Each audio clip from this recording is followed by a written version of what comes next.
Yes, good afternoon everyone. आज हमारे को यस वरदान, आई होप आपको आवाज़ आ रही होगी। आज हमारे को आईटी रूल्स के बारे में डिस्कशन करनी है सबसे पहले, बिकॉज़ कई दिनों से लगातार आप देख भी रहे होगे कि न्यूज़ में कभी ट्विटर के बारे में न्यूज़ आ रही है, कभी फेसबुक के बारे में न्यूज़ आ रही है। और मुझे ऑनलाइन जो है एक, वो हमारी स्टूडेंट तो नहीं है लेकिन हाँ आउटसाइडर है, शायद टीना नाम है, हो सकता है वो सुन रही हूँ, उन्होंने भी मुझे मैसेज किया, बाकी बच्चों ने भी मुझे मैसेज किया और बोला कि सर जो है न्यू आईटी रूल्स के ऊपर पिछली बार भी डिस्कशन हमारी इस बारे में रह रही थी। डेली करंट अफेयर्स में आ रहे हैं तो हमारे को समझना है कि आखिरकार ये आईटी रूल्स जो है नए वाले क्या हैं। इन आईटी रूल्स को हमें समझना है या नहीं समझना, तो सबसे पहले जैसे कि हम पढ़ते हैं, हम क्या देखेंगे कि हमारे सिलेबस में ये कौन से हिस्से में किस पार्ट से कनेक्टेड है, तभी हम इसको पढ़ने की कोशिश करेंगे। तो सबसे पहले अगर हम सिलेबस की बात करें तो इंटरनल सिक्योरिटी के सिलेबस में लिखा हुआ है क्या, अगर आप देखोगे तो इंटरनल सिक्योरिटी में 1 2 3 टॉपिक नंबर अगर आप 3 देखो तो लिखा हुआ है challenges to internal security through the communication networks, role of media and social networking sites in internal security challenges. आखिरकार हमारे भारत के अंदर आंतरिक सुरक्षा को अगर चुनौती दे रहे हैं तो इनकी तरफ से कैसे जो है क्या क्या प्रॉब्लम्स आ रही हैं, आज हम समझने की कोशिश करेंगे। क्योंकि गवर्नमेंट ऐसे चैलेंजेस को मीट आउट करने के लिए क्या करती है, कुछ ना कुछ स्टेप उठाती है। तो ऐसे स्टेप में एक सरकार का बहुत बड़ा कदम है, सरकार जो है नए कानून नए नियम लेकर के आई है। और जो सरकार नए नियम लाई है इसका ये मतलब नहीं है इससे पहले नियम नहीं थे, इसका मतलब है पहले भी नियम थे, 2011 में लेकर के आई थी, लेकिन अब उन रूल्स को क्या कर दिया गया है, रिवाइज कर दिया गया है। और वो रूल्स अब 2016 में जो है बेसिकली 16 से रिवाइज होकर के आए हैं। आप देखते हैं इन रूल्स में क्या है। इन रूल्स में ये सबसे पहली बात तो ये रूल्स किस कानून के तहत बने हुए हैं, हमारा इंफॉर्मेशन टेक्नोलॉजी एक्ट 2000 में जो है ये कानून आया था। और इस कानून के अंडर जो है वो रूल्स हमारे फ्रेम्ड हैं। और इन कानून का जो मेन मकसद था, वो मेन मकसद क्या था, to regulate the electronic transactions and cyber crimes. Electronic जितनी ट्रांजैक्शंस होती हैं हमारी, उनको रेगुलेट करना और साइबर क्राइम को रेगुलेट करना। क्योंकि अभी हम करंट अफेयर्स में इतने दिनों से पढ़ रहे हैं, बीच में हमने पढ़ा था कि जो है टेररिज्म की एक्टिविटीज़ भी हमारी किसकी वजह से बढ़ रही थी, यही साइबर अटैक्स वगैरह जितने हो रहे थे हमारे, जो है टेररिज्म भी इसी इंटरनेट की वजह से बढ़ता जा रहा था। वायलेंस भी हम देख रहे हैं इस वजह से बढ़ता जा रहा है। 2017 में यूपीएससी के आपको प्रीवियस ईयर के क्वेश्चन पेपर दिए थे क्लास में, अगर आप उनको रेफर करोगे, मॉब वायलेंस की और मॉब लिंचिंग जैसी जो है घटनाएं भी हमारी किसकी वजह से हुई हैं, सोशल मीडिया की वजह से हुई हैं। तो आखिरकार ये क्या नए कानून है, हम इसको देखते हैं। जैसे कि नए कानूनों का नाम क्या है, the information technology intermediary guidelines and digital media ethics code rules 2021। तो ये क्या है, हमारा इंफॉर्मेशन टेक्नोलॉजी रूल्स 2021। हम इसको सिंपल लैंग्वेज में ऐसे कह सकते हैं कि आईटी के लिए क्या आए हैं, कुछ रूल्स आए हैं। और जैसा कि अभी मैं डिस्कस कर रहा था, ये रूल्स हमारे पहले भी आए थे, अब ये रूल्स को क्या किया गया है, रिवाइज किया गया। अब ये जो है नए रूल आए हैं, it was replaced by the new rules. तो हम देखेंगे कि आखिरकार नए कानून कौन से आए हैं। और नए कानूनों में से जो बात की गई है, दो तरीके की सोशल मीडियाज़ के अंदर जो दो तरीके की एंटिटीज़ होती हैं या दो तरीके की ऑर्गेनाइजेशंस होती हैं, हम कह सकते हैं। एक होती है हमारी इंटरमीडिएटरीज और एक होती है हमारी सोशल मीडिया इंटरमीडियरीज। इंटरमीडियरीज क्या होती हैं, जैसे एग्जांपल के लिए एक तरफ है कोई, जैसे एक तरफ यूज़र है और एक तरफ इंटरनेट है, तो यूज़र और इंटरनेट के जो बीच में होती है उसको हम बोलते हैं इंटरमीडियरीज। तो वो कह रहे हैं आपको इंटरनेट से कनेक्ट करने वाले जो प्लेटफॉर्म्स हैं उनको इंटरमीडियरीज बोला जाता है, जिसके पीछे नए नियम आए हैं और जिसके लिए पीछे हर रोज़ जो है अखबार में हम न्यूज़ पढ़ रहे हैं। अब आखिरकार इन्होंने बताया कि दो तरीके के बीच में लोग हो सकते हैं, एक हो सकता है इंटरमीडियरीज और दूसरा हो सकता है हमारा सिग्निफिकेंट सोशल इंटरमीडियरी। तो सबसे पहले हम देखेंगे, वो कह रहे हैं इंटरमीडियरीज को क्या करने की ज़रूरत है, ड्यू डिलिजेंस रखने की ज़रूरत है। ड्यू डिलिजेंस रखने का मतलब होता है कुछ ऐसे खास कदम उठाने की ज़रूरत है जिसकी वजह से आगे जाकर की कोई भी अप्रिय घटना ना घटे, आगे जाकर के कोई भी क्राइम जैसी चीज़ ना हो जाए समाज में। इसीलिए कुछ इंटरमीडिएट्स को क्या करने की ज़रूरत है, ड्यू डिलिजेंस लेने की ज़रूरत है। कानून ने स्पेसिफाई किया है कि इनको क्या क्या कदम उठाने हैं। तो आज हम सबसे पहले जो है देखेंगे इन दोनों के बारे में कि पहले वाले में इंटरमीडिएट्स के लिए क्या रूल्स आए हैं और दूसरे वाले में जो है सिग्निफिकेंट सोशल मीडिया इंटरमीडिएट्स के लिए क्या रूल्स आए हैं। ठीक, तो सबसे पहले हम देखते हैं जो इंटरमीडिएट्स हैं इनको क्या करने की ज़रूरत है। तो सबसे पहले हम देखेंगे इंटरमीडिएट का क्या मतलब है एज पर न्यू रूल्स। तो वो कहते हैं इंटरमीडिएट्स इंक्लूड इंटरनेट और टेलीकॉम सर्विस प्रोवाइडर्स। जो भी हमारे इंटरकॉम या टेलीकॉम सर्विस प्रोवाइडर्स हैं, एक तो इंटरमीडिएट्स वो होते हैं, दूसरा ऑनलाइन मार्केट प्लेसेस जितनी है, जैसे अमेजन हो गया, this is an online market place, तो ये भी हमारा इंटरमीडिएट है। और एक सोशल मीडिया प्लेटफॉर्म जितने भी हैं, चाहे वो ट्विटर हो या फेसबुक हो, ये सारे क्या है हमारे सोशल मीडिया प्लेटफॉर्म हैं। अब इन सब के लिए क्या आए हैं, कुछ कानून आए हैं और इन कानूनों को हम समझेंगे कि वो क्या कानून आए हैं।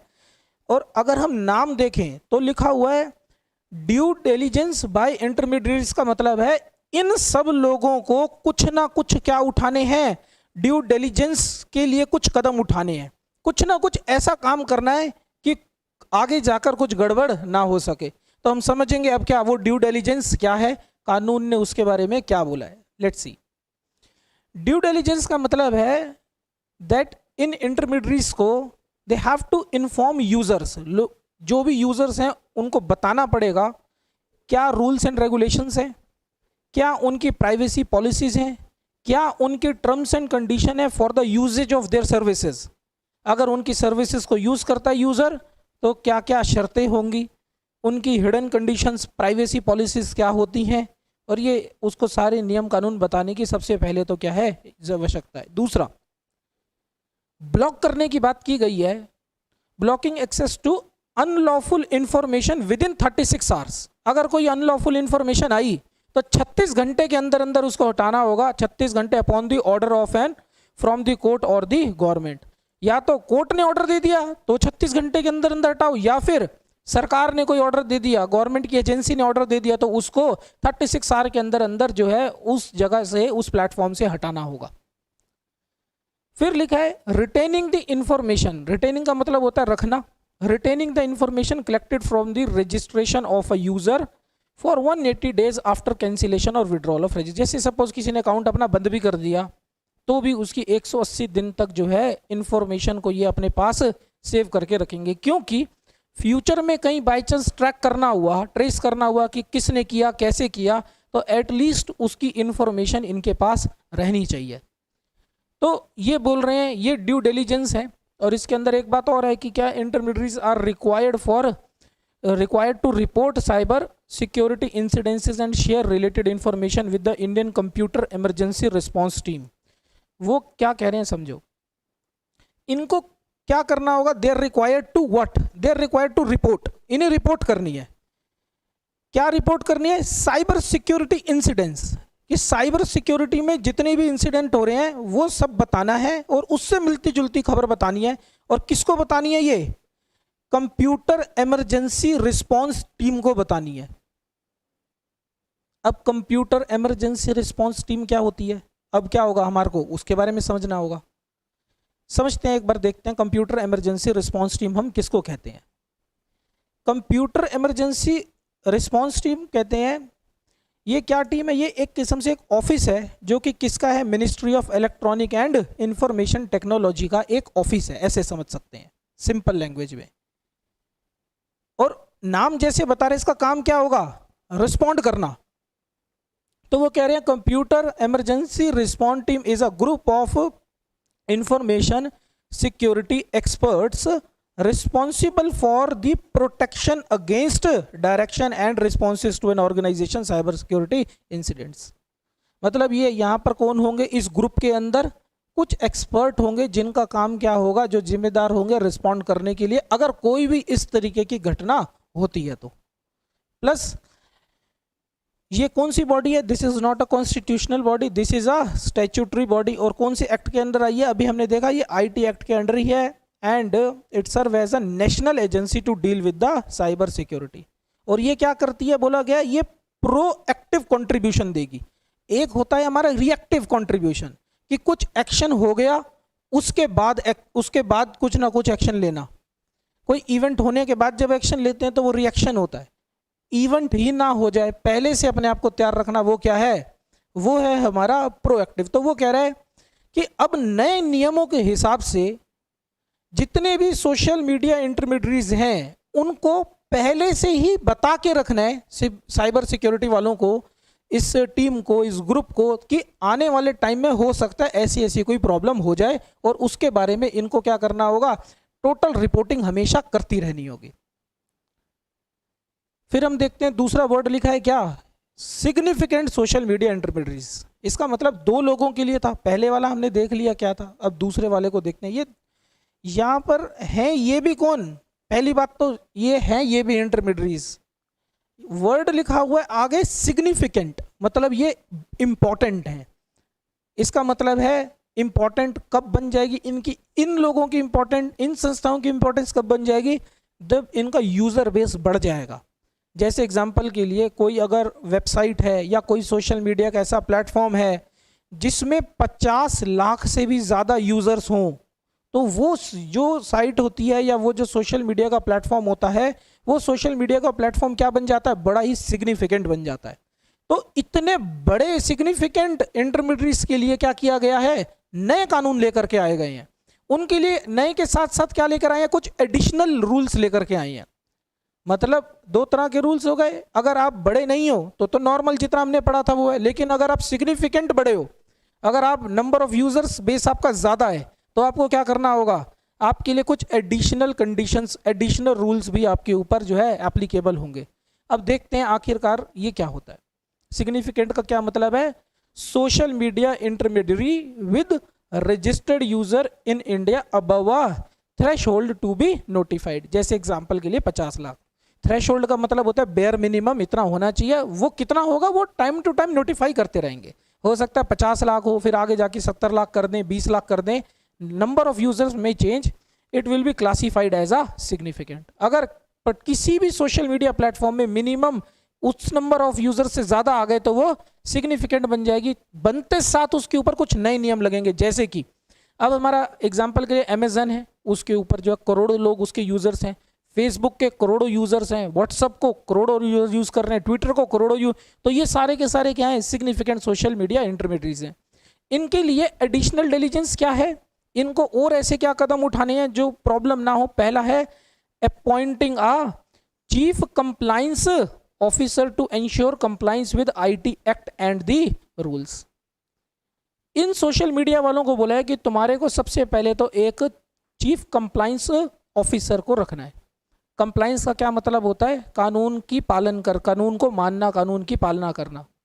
तो इसका मतलब तुम्हारी सोशल मीडिया प्लेटफॉर्म के अंदर, चाहे वो ट्विटर हो, फेसबुक हो, अमेजन हो या कोई भी ऐसी सोशल मीडिया हो, उसके अंदर कोई ना कोई एक ऐसा ऑफिसर होना चाहिए जो कानून को क्या करे? फिलहाल कंप्लायंस करने के लिए रिस्पॉन्सिबल हो। दूसरा, appointing a grievance officer residing in India. Grievance officer का क्या मतलब है कि अगर इसके लिए किसी को शिकायत करनी हो, सपोज कोई यूजर है सोशल मीडिया को यूज कर रहा है और सोशल मीडिया यूज करते टाइम उसको किसी तरह की किसी कोई परेशानी है, डेटा से रिलेटेड या कोई भी परेशानी है, तो उसको अगर शिकायत करनी है तो वो किसको शिकायत करेगा? और ऐसा ही कुछ कॉन्सेप्ट हमने याद करो जीएस पेपर 2 गवर्नेंस में भी पढ़ा था। वहां भी ग्रीवेंस रिड्रेसल मैकेनिज्म के बारे में हमने पढ़ाई करी हुई है, लेकिन हमने वो गवर्नमेंट सेक्टर के कॉन्टेक्स्ट में पढ़ा था, गवर्नेंस के कॉन्टेक्स्ट में पढ़ा था। यहाँ पर हम देख रहे हैं कि फिलहाल अब इनके लिए भी क्या किया गया है? ग्रीवेंस रिड्रेसल मैकेनिज्म बनाने की बात करी है, ताकि किसी भी प्रकार की कोई शिकायत है अगर यूजर की या कोई समस्या है तो उसका समाधान भी हो सके। तो बोला क्योंकि ये सिग्निफिकेंट है, बड़े हैं, तो इनको ये भी करना पड़ेगा। और तीसरा, publishing a monthly compliance report. अब इनको क्या करने की जरूरत है?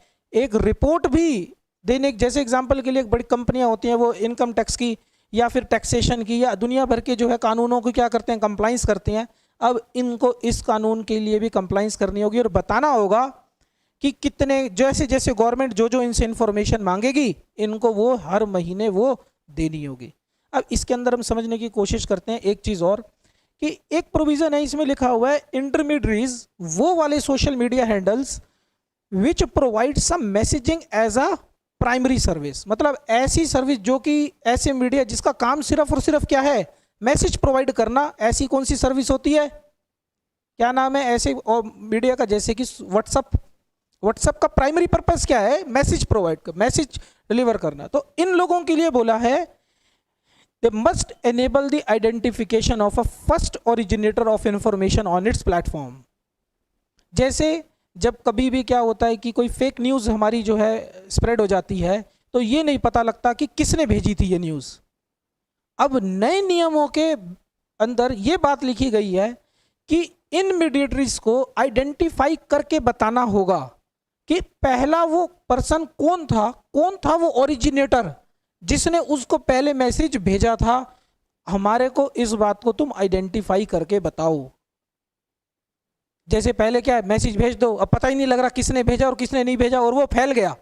अब इसमें क्या है, इसके अंदर बोल रहे हैं कि सिंपल सा किसी ने भी मैसेज भेजा तो व्हाट्सएप को या कोई भी ऐसी जो मैसेजिंग वाला मीडिया का प्लेटफॉर्म होगा उसको आइडेंटिफाई करके बताना होगा कि कौन है इसका ओरिजिनेटर।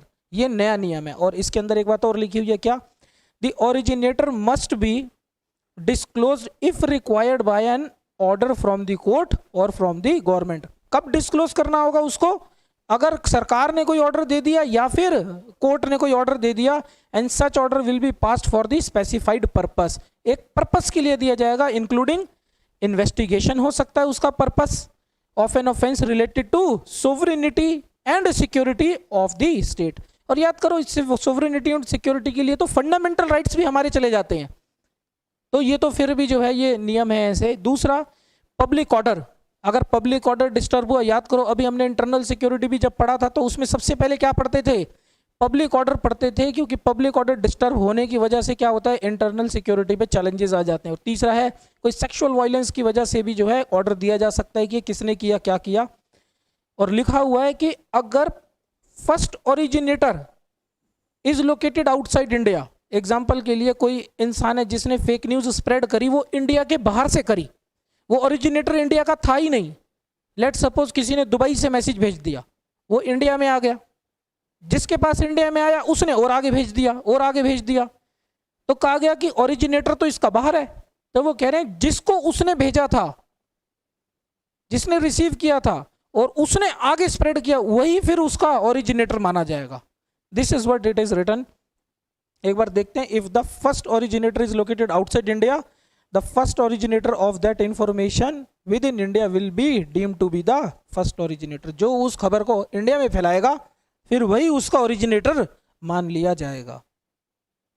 तो इसका मतलब अभी तक हमने क्या पढ़ा, अभी तक हमने ये बात पढ़ी कि दो तरीके के सोशल मीडिया प्लेटफॉर्म्स थे, एक थे नॉर्मल वाले और एक थे सिग्निफिकेंट वाले। और जो सिग्निफिकेंट वाले थे उनके लिए क्या किया गया था, सिग्निफिकेंट वालों के लिए कुछ एडिशनल जो है कंडीशंस लगा रखी थी। 3 एडिशनल कंडीशंस लगा रखी थी। कौन सी?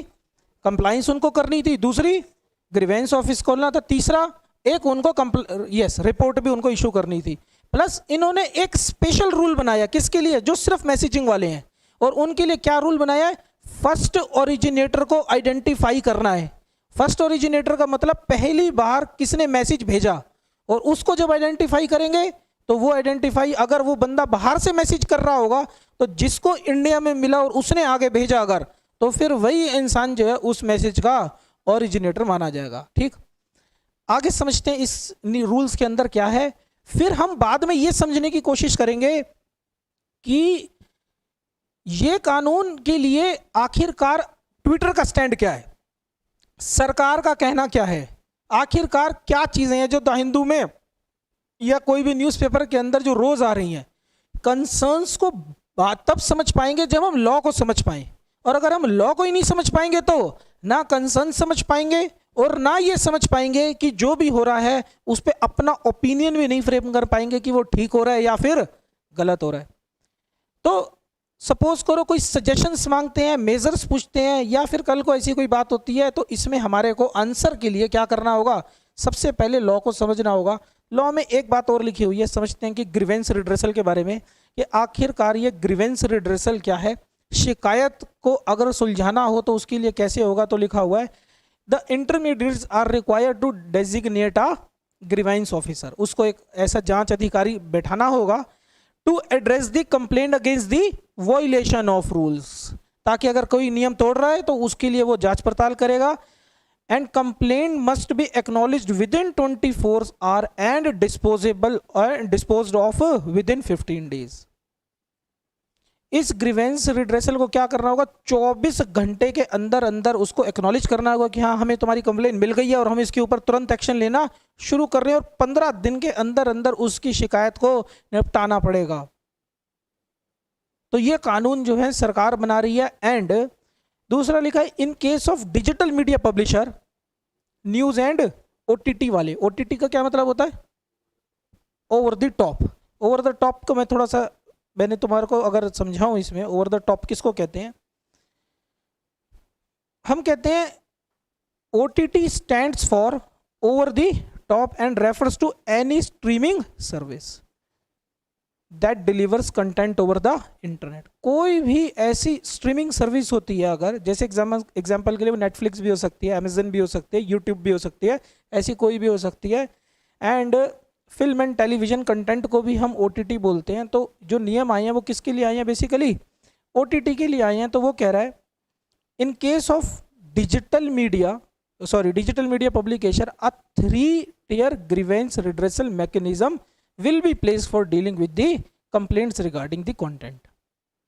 इसका मतलब है, समझने की कोशिश करो, शिकायत को दूर करने के लिए, शिकायत को निपटाने के लिए उन्होंने बोला है 15 दिन के अंदर अंदर आपको शिकायत को क्या करना है, सुलझाना है।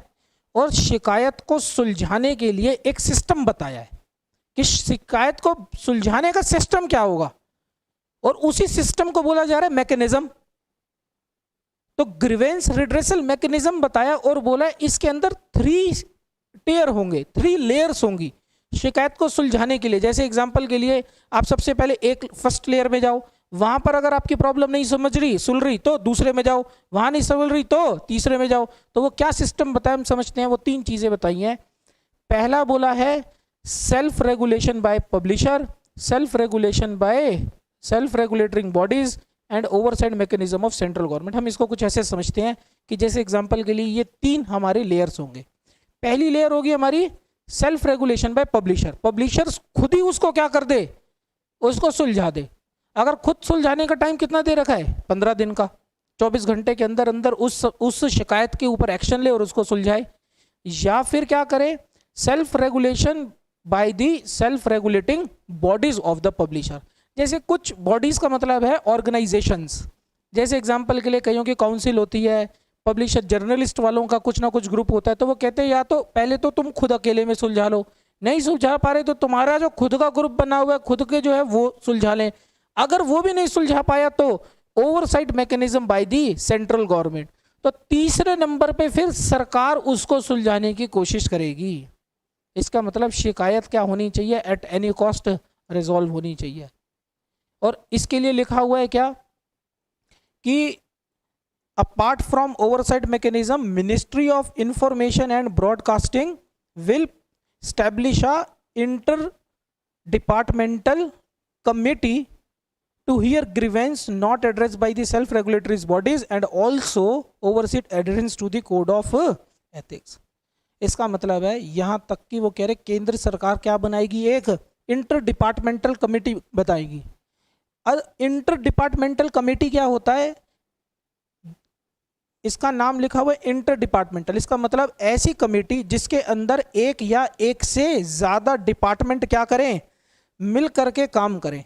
अब वो हो सकता है कि सरकार की जो है एग्जाम्पल के लिए साइबर वालों का भी एक डिपार्टमेंट हो सकता है, साइबर सिक्योरिटी का डिपार्टमेंट हो सकता है, उसी के अंदर जो है इंफॉर्मेशन वालों का भी डिपार्टमेंट हो सकता है। तो 2-3 डिपार्टमेंट मिलकर एक कमेटी बनाएंगी और वो इस तरीके से काम किया करेंगी। तो हम समझते हैं कि ये 3 तरीके का मैकेनिज्म है, अगर पहला दूसरा या तीसरा इसको रिजॉल्व करना पड़ेगा। एक इसके अंदर लिखा हुआ है क्या, blocking of content in case of emergency. Blocking of content in case of emergency, जैसे आपने भी कई बार कईयों को ब्लॉक किया होगा, ठीक है ना। अब वो कह रहे हैं सोशल मीडिया पे पीछे से ब्लॉक कर देना होगा, मतलब उस कंटेंट को हटा देना होगा। क्या लिखा है इसमें समझते हैं। In case of emergency the authorised officers may examine digital media content and secretary MIB may pass an interim direction for blocking such content. अब इसमें देखो दो बात लिखी है, क्या, इमरजेंसी के टाइम पर, नॉर्मल टाइम की बात नहीं कर रहा, इमरजेंसी की अगर कोई ऐसी सिचुएशन आ गई तो कोई ऑथोराइज्ड ऑफिसर क्या करेगा, एग्जामिन करेगा, और एग्जामिन करने के बाद डायरेक्शन दे देगा। या फिर बोल रहा है कौन, ऑथोराइज्ड ऑफिसर या फिर सेक्रेटरी, सेक्रेटरी बोलेगा, डायरेक्शन देगा कि उसको क्या कर देना चाहिए, ब्लॉक कर देना चाहिए, उसको हटा देना। एग्जाम्पल के लिए अगर सपोज करो कोई एक फेक न्यूज अचानक चल पड़ी और उसकी वजह से इंटरनल सिक्योरिटी के चैलेंजेस आने लग गए, उसकी वजह से कोई दंगा होने लग गया। अब सरकार जब इनको बोलेगी हटाओ इसको, कंटेंट को यहां से, उनको तुरंत हटाना पड़ेगा। इससे पहले अभी तक ऐसा कोई कानून, ऐसा नियम नहीं था। तो ये नियम बनाया कि इंस्टेंटली ये चीज हटाना पड़ेगा। और जब तक, एक बात देखो, अगर कोई पर्सन वहां पर अवेलेबल नहीं होगा, कंप्लाइंस करने वाला नहीं होगा, ग्रीवेंस वाला कोई ऑफिसर नहीं होगा, उनके 3 एम्प्लॉइज नहीं हो, 2-3 लोग नहीं होंगे, तब तक सरकार बात किससे करेगी। सपोज सरकार को हटवाना है और वो बोले मेल कर दो, तो सरकार क्या कहेगी, हमारे देश में हमारे से ही, हमारे को ही लाइन में लगा रहे हो। तो सरकार ने फिलहाल जो है ऐसे नियम बनाए हैं कि तुम क्या करो, एक इस तरीके से मैकेनिज्म लो, और जैसे ही हम तुम्हारे को ऑर्डर देंगे तुम्हारे को उसको ब्लॉक करना होगा। बाद में हम देखेंगे इसकी भलाई क्या है, बुराई क्या है, अच्छा है, बुरा है, वो बात की बातें, फिलहाल हम समझने की कोशिश करते हैं। The final order for blocking content will be passed only after the approval of the inter departmental committee. Final order उनके बाद आएगा। इन case of non approval from the committee the content must be unblock. तो अगर उसने नहीं approval दिया तो उसको कंटिन्यू रहने दो, कोई दिक्कत नहीं है। और फाइनली कुछ कोड ऑफ एथिक्स लेकर के आए हैं डिजिटल मीडिया पब्लिशर्स के लिए। कोड क्या होते हैं हमारे, कोड कहते हैं हम किसको, एक किस्म से रूल्स बोल लो, एक किस्म से इनके लिए लॉ बोल लो, जो इनको मानना ही मानना है, वो रूल्स, ऐसे नियम, ऐसी चीज़। और ये किसके हैं, एथिक्स के हैं। एथिक्स क्या होता है हमारा, एथिक्स कहते हैं which gives the direction to determine what is right और व्हाट इज रॉन्ग। सही और गलत नहीं होता, सही और गलत को जांचने के लिए जो है कुछ नियम और कानून बनाए गए। और बोला गया अब से जो डिजिटल मीडिया पब्लिशर हैं, ध्यान देखना क्या लिखा हुआ है, जो डिजिटल मीडिया पब्लिशर हैं, इन लोगों को, जो news and current affair content providers हैं, उन लोगों को क्या करना होगा, और ऑनलाइन क्यूरेटेड करंट वालों को, OTT वालों को क्या करना होगा। 2 लोगों के लिए इन्होंने बताया। क्या, पहले वालों के लिए बोला जो कि जर्नलिस्ट के ऊपर नॉर्म्स लगते हैं, वही प्रेस काउंसिल ऑफ इंडिया के वही वाले नॉर्म्स तुम्हारे पे भी लगेंगे। दूसरा, जो भी हमारा ये केबल टेलीविजन वालों के ऊपर जो है कानून लगता है, वही कानून तुम्हारा न्यूज़ और करंट अफेयर वालों के ऊपर भी लगेगा। जैसे एग्जांपल के लिए अगर कोई टीवी वाला है, वो कुछ भी नहीं दिखा सकता, वो कुछ, उसके ऊपर भी क्या है, लॉज बने हुए हैं कि वो जर्नलिस्ट क्या बता सकता है, क्या नहीं बता सकता, कुछ जो उसके ऊपर लॉज लगते हैं। अब न्यूज़ वालों के ऊपर और करंट अफेयर कंटेंट प्रोवाइडर्स के ऊपर भी वही वाले कानून लगेंगे। सर ये कौन से कानून है, इसके बारे में तुम्हें जानने की जरूरत नहीं है।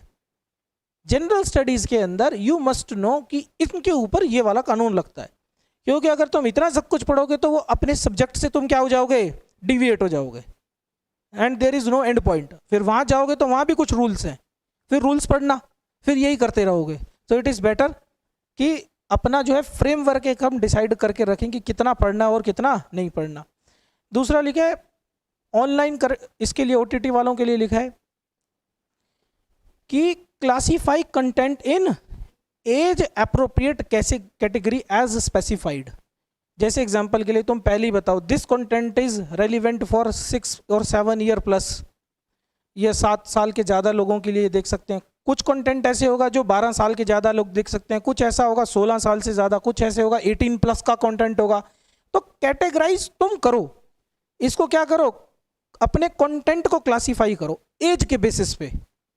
तो इसका मतलब क्या, अभी जैसे सिर्फ 18 प्लस नहीं, तो पूरा क्लासिफिकेशन आना चाहिए कि ये कंटेंट किसके लिए रेलिवेंट है और किसके लिए रेलिवेंट नहीं है। दूसरा लिखा हुआ है implementing a age verification mechanism.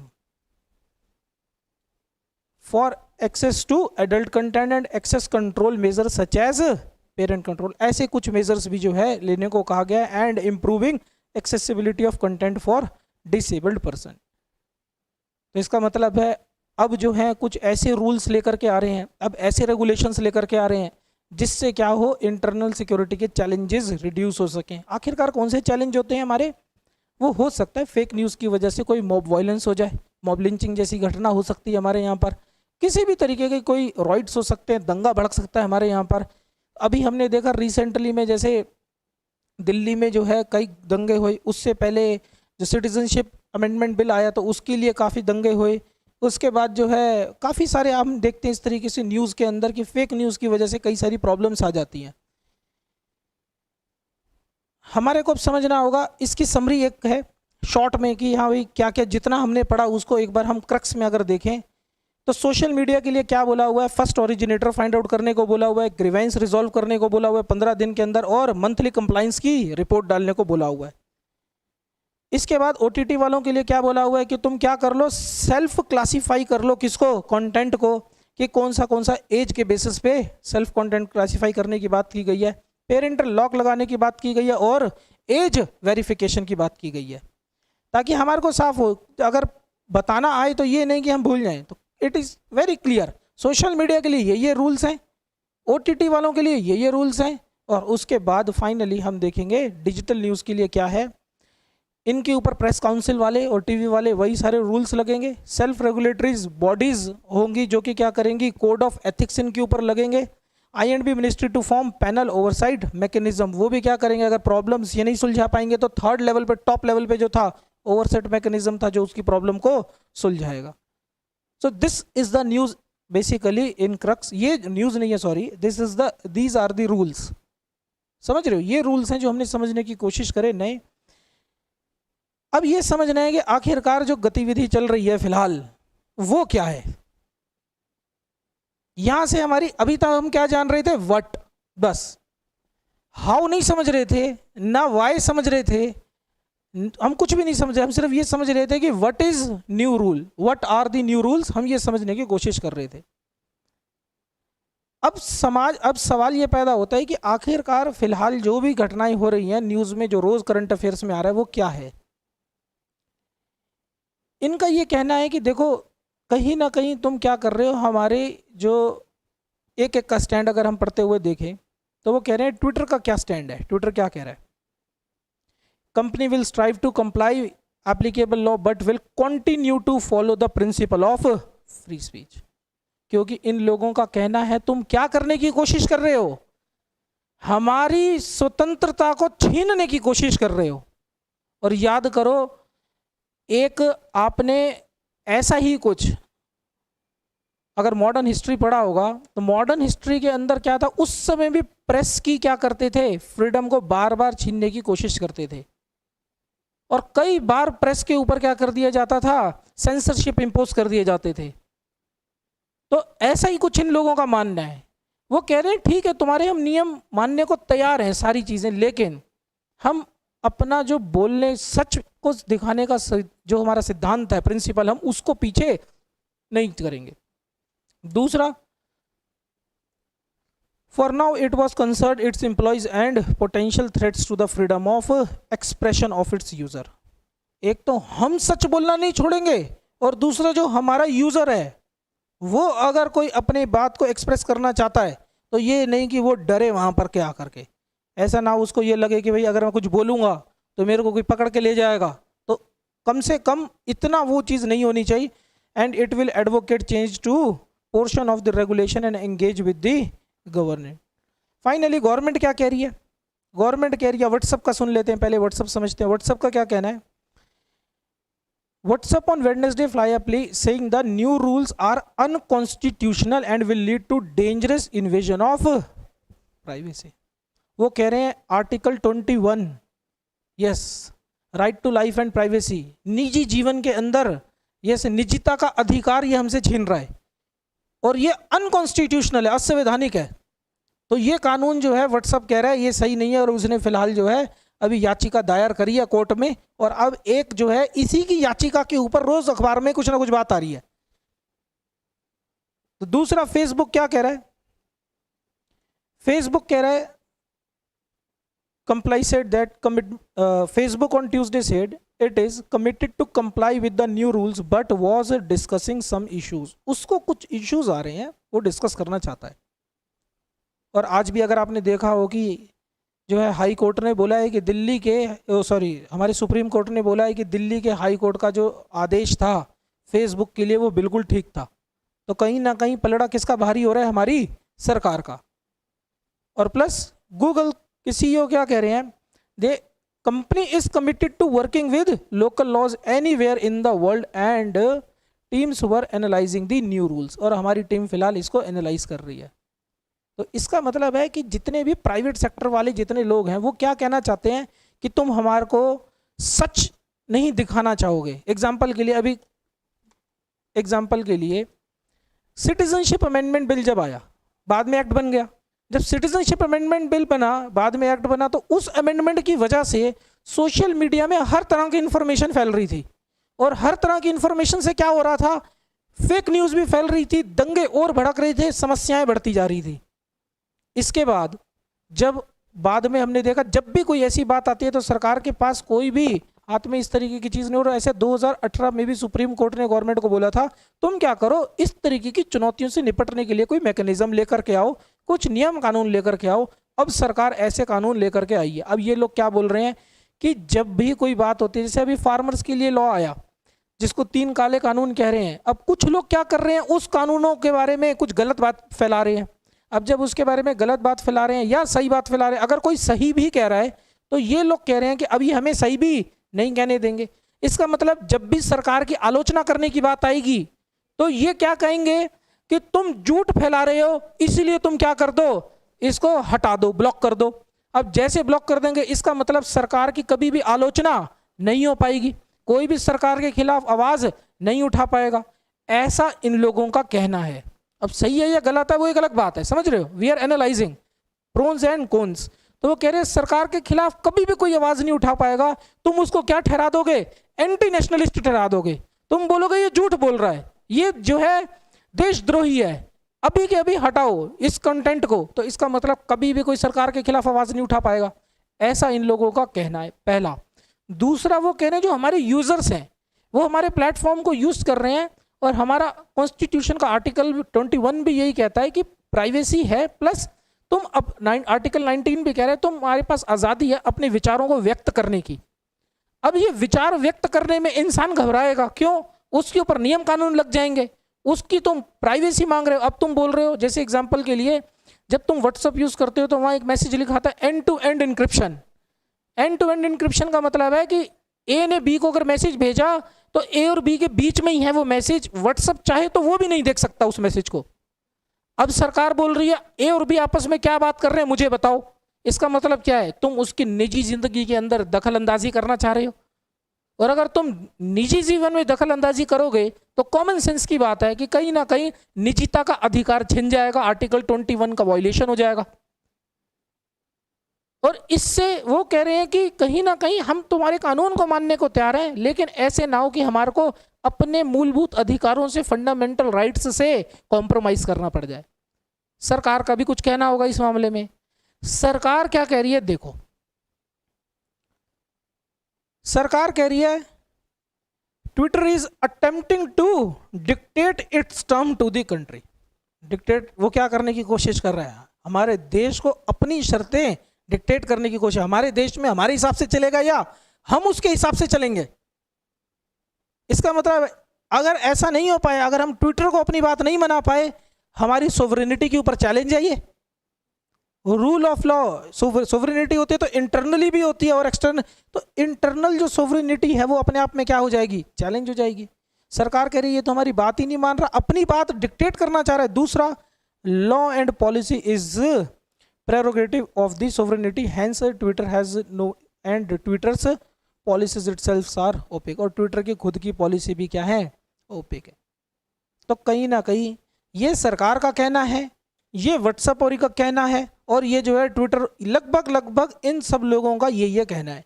और अब ये लोग सारे कहाँ गए हैं, कोर्ट में, क्योंकि सरकार ने 3 महीने का टाइम दिया था। कानून आए थे फरवरी में और सरकार ने बोला था 3 महीने के अंदर अंदर हम इन नियमों को लागू कर देंगे। 3 महीने का मतलब है फरवरी के बाद मार्च अप्रैल मई चला गया, अब मई के बाद ये नियम लागू हो जाने चाहिए और ट्विटर ने अभी तक ये लागू नहीं करे हैं।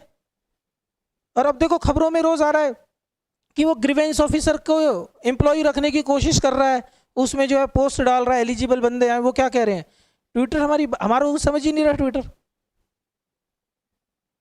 तो किसी दिन ट्विटर की किसी पेज पे आज भी अगर आप देखोगे तो कंबाइंड अखबार में 4 5 6 रिलेटेड इसी से रिलेटेड है। तो हमारे को ये नहीं कि हमारे को सबसे पहले ये समझना है कि सिलेबस से ये कैसे रिलेट करता है, फिर ये समझना है आखिरकार ये कानून है क्या, फिर ये समझना है इस कानून में हर किसी का इंटरेस्ट क्या क्या छुपा हुआ है। व्हाट्सएप का या फिर ये जो सोशल मीडियाज हैं, इंटरमीडियरीज हैं, इन लोगों का इंटरेस्ट कैसे हार्म हो रहा है, जो यूजर्स हैं being the part of the society उन लोगों का कैसे हार्म हो रहा है, एंड गवर्नमेंट अपने आप को किस नज़र से देख रही है। तीनों के बारे में हमारे को समझना है ताकि हम समझ पाएंगे कि क्या सही है और क्या गलत है, और आखिरकार फिर हम अपने इसको सिलेबस से रिलेट कर पाएंगे। एंड मोस्ट इंपॉर्टेंट, अब हम क्या करेंगे इसके बाद एक क्वेश्चन करेंगे प्रैक्टिस के लिए। और क्या क्वेश्चन है ये, explain the new information technologies rule 2021, also analyse the concerns with the non compliance.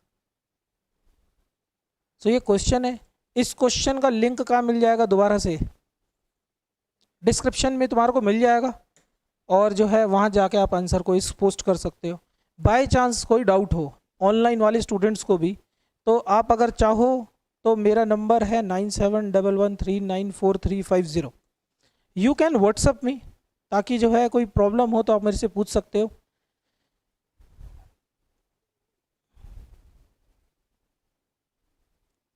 चलो आज के लिए हम जो है स्टूडेंट्स कुछ मैसेज कर रहे हैं जो है, बाकी अगर किसी को कुछ कंसर्न हो तो इस नंबर पे जो है मैसेज करके जो है कुछ भी डाउट हो पूछ सकते हो।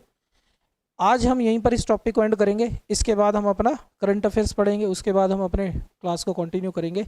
इस टॉपिक इस क्वेश्चन का आंसर तुम इस लिंक पे पोस्ट कर सकते हो, और कोई डाउट हो तो आप जो है या तो कमेंट में पूछ लेना मुझसे या मेरे से व्हाट्सएप पे भी पूछ सकते हो, जैसे सही लगे। Thank you so much for today.